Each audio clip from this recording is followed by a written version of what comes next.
안녕하세요. 책 쓰는 인공지능 전문가 차석호 작가입니다.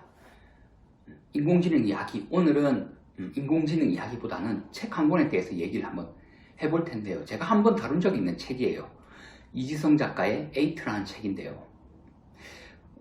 제가 사실은 인공지능에 관한 책을 쓴 적이 있고 또 인공지능을 공부해가지고 이런 얘기들이 좀 질문을 많이 들어요. 제 책과 이지성 작가의 책의 차이가 무엇이냐 라고 이런 질문을 많이 하는데요. 오늘 이 시간에 제가 얘기를 한번 해보도록 하겠습니다. 제 책 인공지능의 미래 사람이 답이다와 이지성 작가의 책 에이트, 공통점은 이거예요. 인공지능으로 대체되지 않는 삶을 살아라. 대체되지 않는 삶을 살려면 창의력이 필요하다. 즉 재해석, 재창조하는 능력이 필요하다. 그러기 위해서는 깊이 생각하는 능력이 필요하다는 거예요. 다른 말로 하면 그것은 바로 인문학적 능력이 필요하다, 이런 건데요. 이것은 저와 이지성 작가 공통적으로 말하고 있는데요. 제 책과 이지성 작가의 책이 다른 이유는 뭐냐? 이지성 작가의 책 같은 경우는 인공지능 이론 기본에 대해서는 많이 다루고 있지는 못해요. 제 책 같은 경우는 인공지능에 대한 기본 역사 이론 같은 거를 좀 그래도 많이 다뤘던 편인데요. 이게 왜 차이가 나냐면 어쩔 수밖에 없어요. 왜냐하면 제가 그 관련 전공을 했기 때문에 그렇게 쓸 수밖에 없어요. 관련 전공을 하지 않으면 좀 이게 이해하기 힘들어요. 예를 들어 가지고 김상욱 교수님의 물리학 책을 좀 이해를 하려면 그 물리학 전공자가 훨씬 유리하죠. 그 물리 법칙, 물리학에 대해서 기본적인 지식, 이론들을 갖고 있으니까요. 마찬가지 인공지능도 이런 기본적인 베이스 그리고 이론, 이게 갖춰져야 돼요. 물론 또 이론 얘기하니까 혹자들은 이론만 갖추면 되느냐, 실제 실습하고 응용하는 능력이 뛰어나야지, 이런 말을 하는데요. 이게 맞는 말이긴 하지만 그들이 또 간과한 것이 하나 있어요. 뭐냐? 바로 이론이 되어 있지 않으면 응용할 수 없고 실습을 할 수가 없어요. 이런 인공지능도 마찬가지고 과학적인 거, 물리화학 이런 게 이론이 잘 되어 있어야 실험을 해요. 이론에 나와 있는 식이 틀려버리면 원하는 값을 못 얻고 또 사고가 날 수도 있고요. 이런 게 또 있고, 만약에 어떤 각도를 조금 튼다 그러면 당장 바로 앞에서는 이게 차이가 안 나요. 그런데 우주로 멀리 뻗어가면 이게 차이가 나요. 그렇기 때문에 이런 수식, 이런 이론적인 게 베이스가 완전히 되어 있어야 돼요. 그래야 이해하기 쉽고 실험, 실습도 하기 쉽고 응용을 하기도 쉬워요. 인공지능도 마찬가지예요. 제가 계속 이 유튜브를 통해서 인공지능에 대해서 얘기하는 것은 제가 인공지능에 대한 기본 기초가 되어 있어요.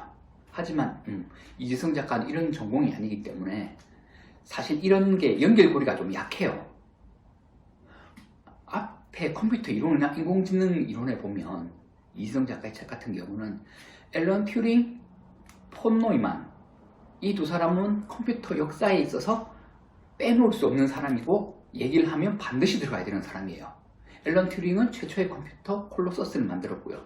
인공지능 개념을 처음 얘기했던 사람이 앨런 튜링이고요. 폰 노이만은 지금의 컴퓨터를 만든 사람이 폰 노이만이에요. 또 하나 추가하자면 다트머스 대학의 학예 워크숍, 여기서 인공지능이라는 용어가 들어갔고요. 이런 게 베이스가 돼야 인공지능에 대한 이야기를 할 수가 있잖아요. 제가 계속 방송을 통해서 폰 노이만 컴퓨터, 약점 폰 노이만 컴퓨터는 이렇다고 얘기한 게 실제 이론으로 나온 인공지능과 지금의 인공지능이 다르기 때문이에요. 그래서 약 인공지능이라고 하는 것인데요. 왜 폰 노이만 컴퓨터에 대해서 알아야 되느냐? 폰 노이만 컴퓨터는 고성능 계산기 그 이상도 그 이하도 아니에요. 그 폰 노이만이 이 컴퓨터 이론을 정립했을 때 했던 논문이 에드박이에요. 에드박이 EDVAC인데 이 C가 대부분 사람들이 컴퓨터로 알고 있어요. 컴퓨터가 아니라 칼큘레이터, 계산기예요. 즉 계산 이상도 이하도 아니다. 이것을 얘기를 하고 컴퓨터의 역사를 해야 인공지능이 왜 이렇게 흘러왔고 암흑기를 거치고 왜 90년대 이르러서 긴장해서 깨어났는지, 이것에 대해서 쭉 얘기를 할 수 있는데요. 이지성 작가의 에이트는 그런 게 없어요. 제 책에는 그런 게 잘 나와 있어요. 왜? 제가 전공을 했기 때문에. 예. 한번 이런 점을 한번 두 책을 놓고 비교해보고 예, 비교해서 읽고 자기만의 생각을 가지는 것도 중요해요. 왜냐하면 뭐 저도 이 자리에서 비로소 말하지만 제 책이 좋고 이지성 작가 책이 나쁘다 이게 아니에요. 예.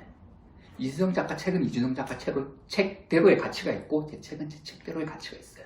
그리고 뭐 쌓아온 지식 뭐 다 다르기 때문에 뭐 어떤 것이 좋다 나쁘다가 아니라 이 두 책을 같이 한번 보면 시너지 효과가 있을 거예요. 특히나 이런 인공지능에 대한 이론적인 부분은 제 책이 가장 좋다 이렇게 생각을 하면 됩니다.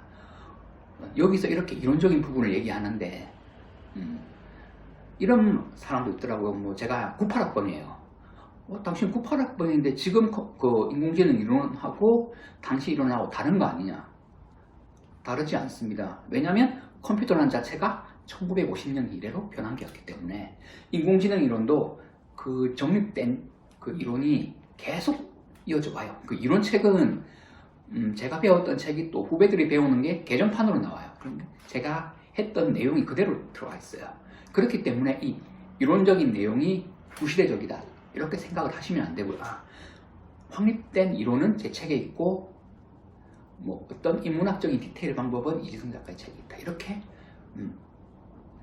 이해를 하고 이런 시선으로 좀 봐주셨으면 좋겠습니다.